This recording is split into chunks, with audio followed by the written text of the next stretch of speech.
बड़ी खबर, बीजेपी का असम प्लान तैयार। सीएम हेमंत बिस्वा शर्मा ने कोर कमेटी बैठक के बाद खत्महीन रणनीति का ऐलान। डिजिटल डेस्क, नई दिल्ली। असम में 2026 विधानसभा चुनाव की महत्ता बढ़ गई है, क्योंकि बीजेपी की कोर कमेटी ने अहम फैसले लेकर चुनावी दिशा तय कर दी है।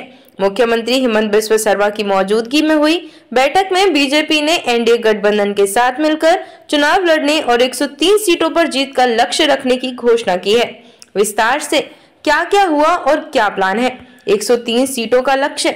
बीजेपी के मुताबिक एनडीए के अंतर्गत वह 126 सदस्यीय असम विधानसभा में से 103 सीटों पर चुनाव लड़ेगा। हालांकि शर्मा ने साफ किया है कि 103 सीटों पर चुनावी पैर फैलेगी का मतलब यह नहीं कि वे सभी 103 सीटें जीतने का दावा कर रहे हैं।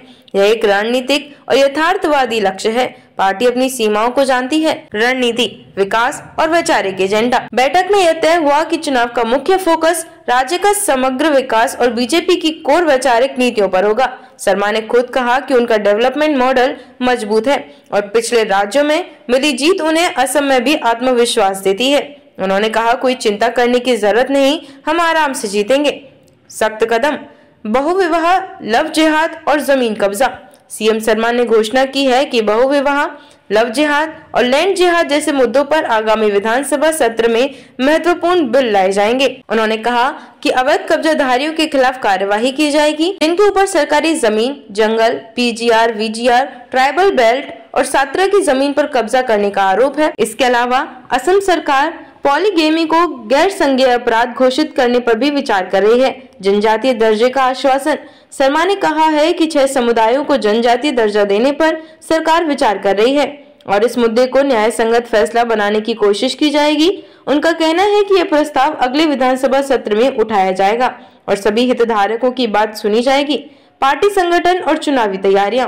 बीजेपी ने राज्य में 36 चुनाव उप समितियां बनाने का फैसला किया है ताकि बूथ स्तर तक संगठन मजबूत किया जाए।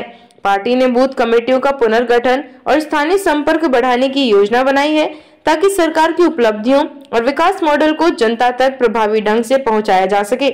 इस बैठक में केंद्रीय और राज्य बीजेपी के वरिष्ठ नेता शामिल हुए, जैसे बीएल संतोष, सर्बानंद सोनोवाल, कामाख्या तासा, हरीश द्विवेदी और अन्य। राजनीतिक आत्मविश्वास का इजहार। शर्मा ने कहा कि उन्हें कोई राजनीतिक चुनौती फिलहाल दिखाई नहीं देती, क्योंकि बीजेपी में हर समुदाय के लोग शामिल हैं। उन्होंने यह दावा भी उठाया कि अन्य समुदायों का समर्थन उनकी पार्टी की ताकत है, जो संगठन को बड़ा बनाता है। विपक्ष की प्रतिक्रियाएं। दूसरी ओर 7 विपक्षी पार्टियों ने मिलकर एक नई फ्रंट गठित की है, असम सोन मिलितो मोर्चा, ताकि बीजेपी को टक्कर दी जा सके। विपक्ष का कहना है कि बीजेपी की विभाजनकारी